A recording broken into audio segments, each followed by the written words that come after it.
surviving the storm.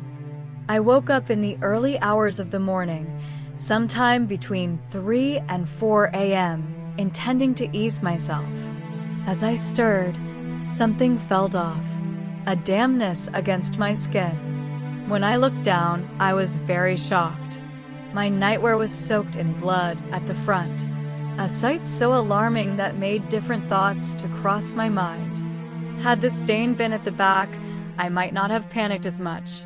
But there it was, impossible to ignore, deep red, pooling over fabric, stark against the dim hospital light. Fear gripped me instantly. I raised the alarm, my voice breaking in urgency. The nurses rushed in, their faces shifting from concern to urgency as they immediately placed a call to my medical team. It was clear the wound from my cesarean section was not healing. When my doctors arrived, the tension in the room deepened. They examined me carefully, speaking in hushed tones as they assessed the situation. The primary concern was finding the source of the bleeding. After thorough checks, including reviewing every medication and procedure I had undergone, they reached a conclusion: the blood wasn't from a vein. Instead, it had collected beneath my skin. In an attempt to drain it, the doctors pressed against the swollen area, trying to coax the trapped blood outward without reopening my stitches. Each pressure sent a wave of excruciating pain through me.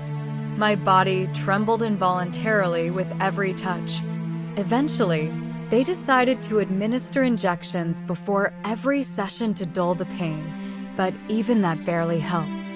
Each cleaning felt like an ordeal, stretching the limits of what I could endure. Days passed, and the wound refused to cooperate. The soaked bandages told a grim story. Blood continued to seep out, defying the treatments. The consultants eventually made a difficult decision. The wound needed to be opened. The thought was devastating.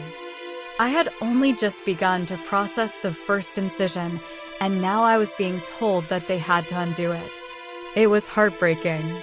Watching other new mothers recover swiftly and leave the hospital while I remained stuck in this painful reality only deepened my sorrow.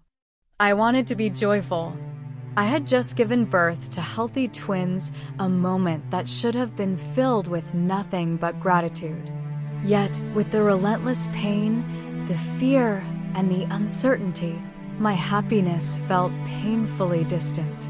When the doctors reopened the wound, they carefully avoided going deeper than the first layer, the skin itself.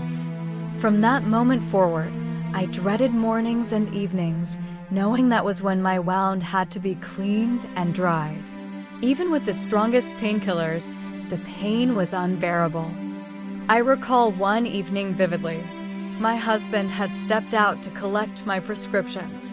He returned only to find me crying out in agony as the doctors worked on my wound. Panic flashed in his eyes as he rushed to my bedside. "Is it so painful?" he asked, his voice trembling. He wanted to stay, to support me in any way he could. But the doctors asked him to step out, knowing that witnessing my suffering up close would be too much for him to bear. Only he can truly explain what I went through. The wound was stitched back after a few days, and the healing was painfully slow. And then came another decision from the consultants. The stitches would need to be removed again. This time, however, the doctors chose to leave the wound open, covering it only with sterilized cotton and gauze after each cleaning session. Weeks passed.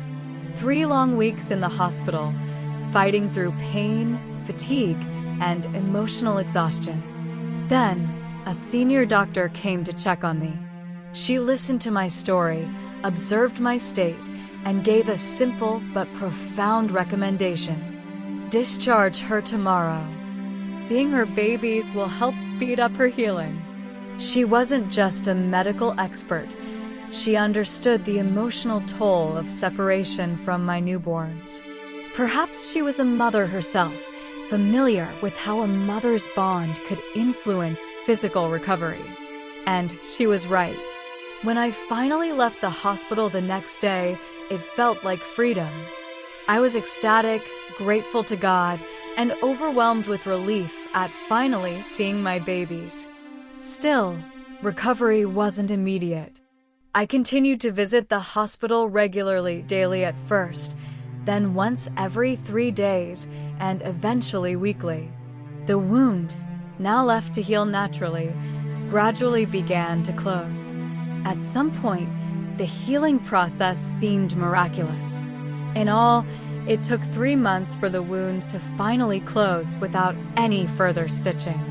Astonishingly, my skin blended so perfectly that unless I shared my story, few would believe I had suffered a cesarean section wound that struggled to heal. Looking back, I am eternally grateful to God for His unwavering care, love, and mercy over my life. I am more than a survivor. I am more than a conqueror by His grace. If there's one lesson I hope others take from my journey, it's this: never underestimate the power of a strong support system. You will need people around you more than you realize. Here's to breaking barriers, defying odds, and embracing the extraordinary. Share, like, and subscribe